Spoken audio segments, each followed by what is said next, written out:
How to allow new members to see all the messages in Telegram. Hello everyone and welcome to our channel.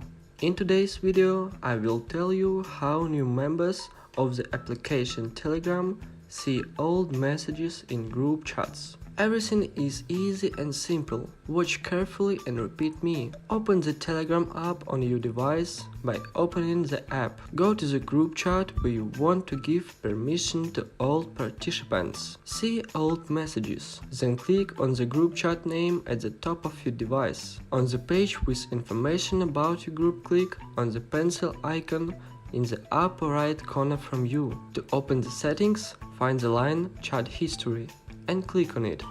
In the settings of the chat history, find the line Visible. It is above and press it. That's it.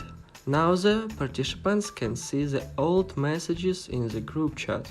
I hope that was useful. Thanks for your watching.